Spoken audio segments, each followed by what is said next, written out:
Good afternoon and welcome to The Rundown. I'm your host, Captivating Christian, and here are some of your top stories for today, the 5th of January. The U.S. may cut some Moderna vaccine doses in half to speed rollout.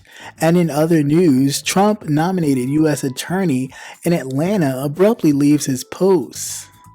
And Tim Cotton fears that supporting Trump on January 6 will help Democrats abolish the Electoral College. So Trump is trying to abolish Tim Cotton.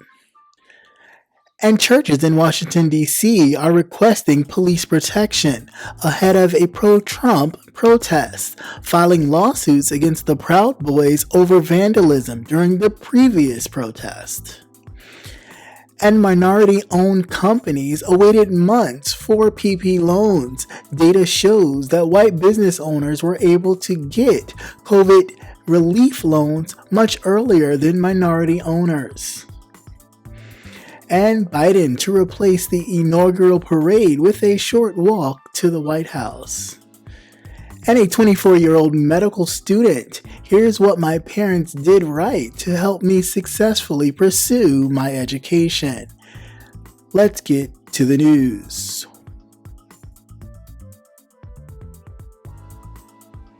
The U.S. government is considering giving some people half the dose of Moderna's COVID-19 vaccine in order to speed up the vaccination, a federal official said on Sunday. The warp speed operation that the federal vaccine program is called are in talks with Moderna and the Food and Drug Administration about the idea that Moderna's vaccine requires 2 injections, giving half of the dose to people between the ages of 18 to 55. 2 doses, which is half the dose, which means exactly achieving the objective of immunizing double the number of people. The Center for Disease Control and Prevention had said that they have already administered over 4,222,756 first doses of the COVID-19 vaccine in the country as of Saturday morning, and distributed more than 13,071,925 doses. The U.S. has also approved the vaccine for Pfizer, which, like Moderna, requires 2 shots. Vaccination has fallen short of its early targets, as officials have hoped to have 20 million people vaccinated by the end of 2020.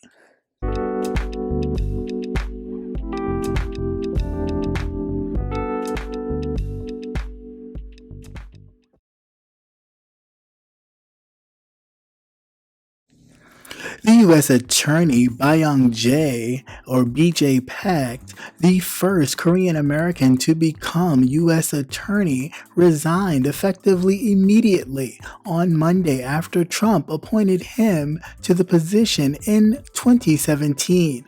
An Atlanta-based U.S. Attorney appointed by Trump abruptly left his position on Monday after serving 3 years in the role, the U.S. Attorney's Office of the Northern District of Georgia announced on Monday. Pak was born in South Korea, called serving as a U.S. Attorney the greatest honor of my professional career. Pak took over the corruption investigation into Atlanta City Hall and the administration of then Mayor Kasim Reeds that prosecutors had worked on since 2015. Under Pak, the people led 7 guilty pleas and from contractors and city officials and 4 indictments. Pak previously served in the Georgia House of Representatives for 6 years, and before that was an assistant U.S. attorney in the Northern District of Georgia. His resignation comes less than a month after the U.S. attorney for the Middle District of Georgia, Hiller, who was also appointed by Trump, announced that he would be stepping down. Pak's departure comes days after Georgia once again captured the nation's attention in the Washington Post released audio on Sunday of a phone call between President Trump and Georgia's Secretary of State Ben Roethlisberger.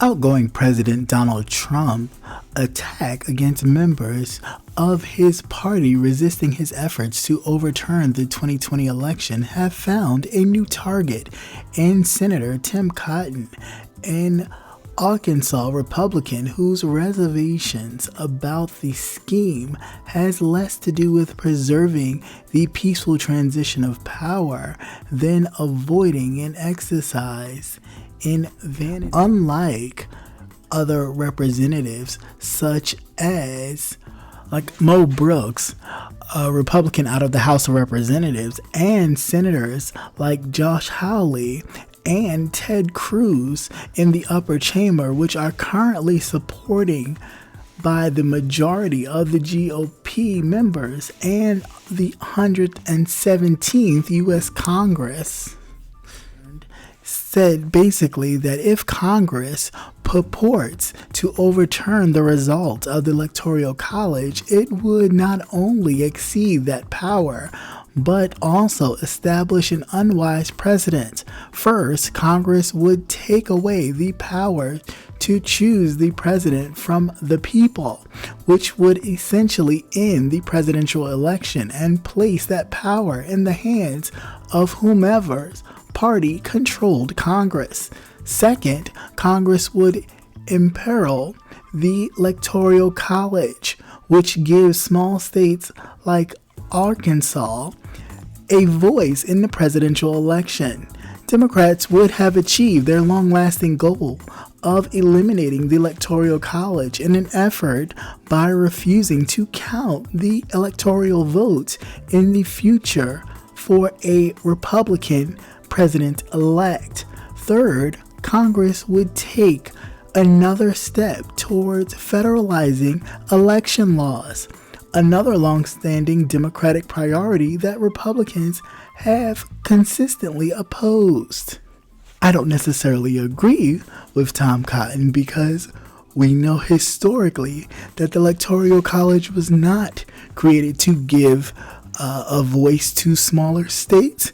It was basically created because the framers of this country, many of them who were wealthy white men, felt that the rest of the nation was not smart enough to pick an elected official.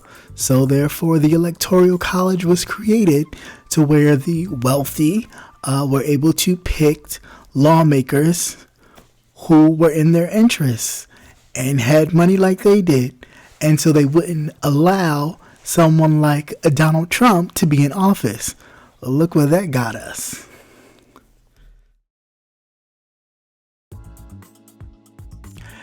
A group of churches in Washington, D.C. have requested local police to provide extra protection ahead of the protests against the election results scheduled for later this week.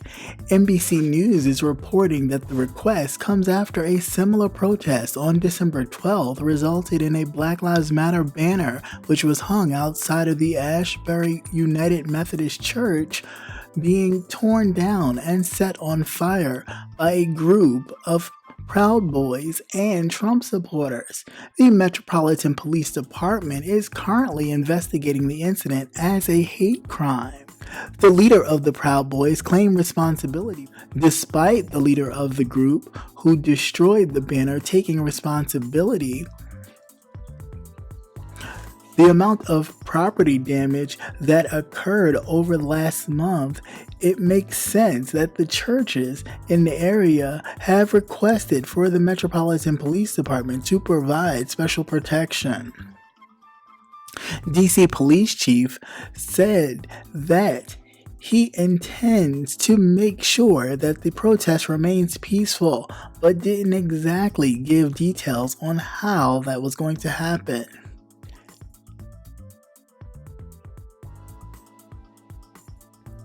Thousands of minority-owned small businesses were at the end of the line in the government coronavirus relief program, as many struggled to find banks that would accept their applications and were disadvantaged by the terms of the program.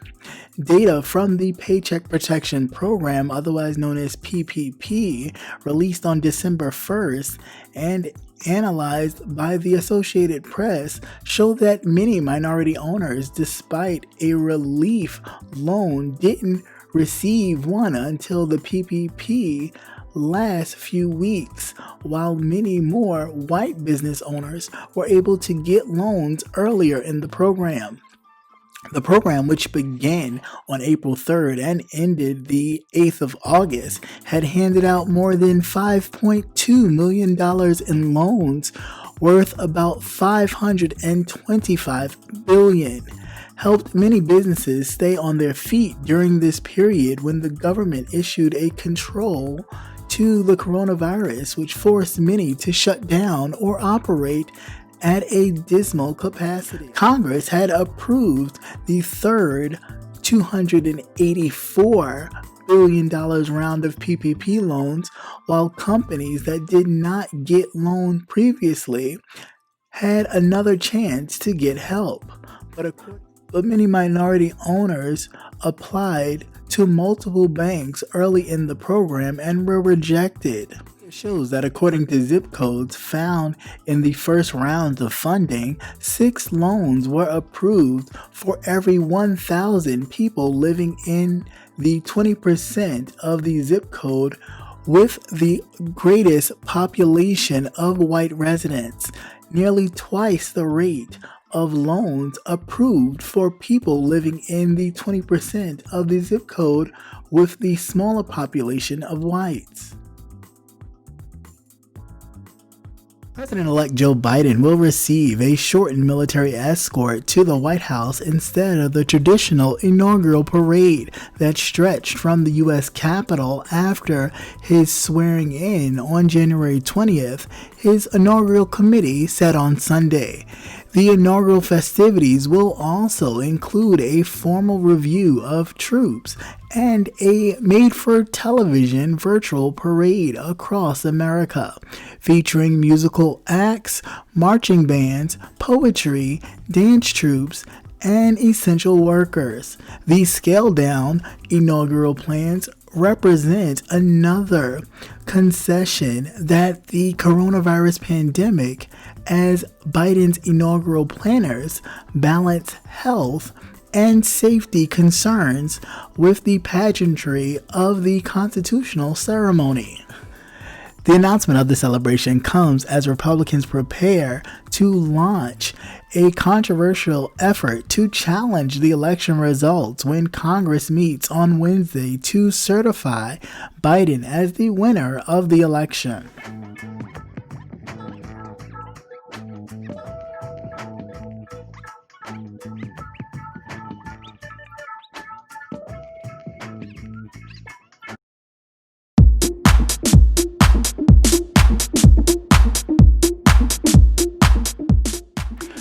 And be sure to join Jay Wilson, Rebel Sun, The Official Campaign, Conscious TV, and Captivating Christian this and every Thursday at 6:45 Central Standard Time, 7:45 Eastern Standard Time for the Gentleman's Panel, where we are not afraid to go there and discuss an array of topics. See you there.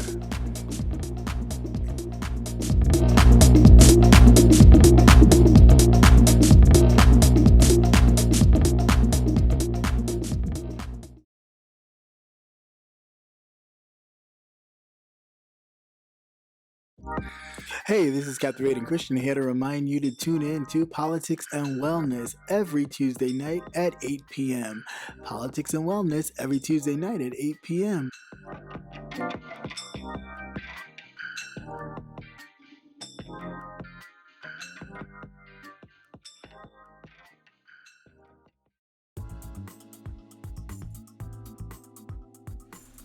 Darian Dozier is a writer, a creator of the Medical Schools Administration and wellness blog Melanated and Medicated, and currently an osteopathic medical student. And says her parents' lessons of studying hard and staying focused and always trying her best helped her stay motivated throughout her journey to medical school.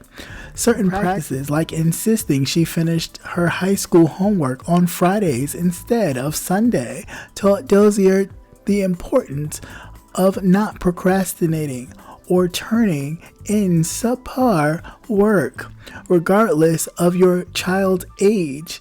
Darian says instilling in them good values, a solid work ethic, and an aim of excellence will lead them to success in any career path. It's these attributes that will help children become extraordinary and pursue the seamlessly impossible. You don't have to have a PhD or even a bachelor's or high school diploma to show your kids what's important. Just instill in them good value, work ethic, and let them know the world is theirs for the taking, and they will excel in anything they put their mind to. Once again, thank you for watching CCN Midday News. Hope you enjoyed. Please like, share, and subscribe. Also hit that notification button so you will never miss another news update. Have a great day. Peace.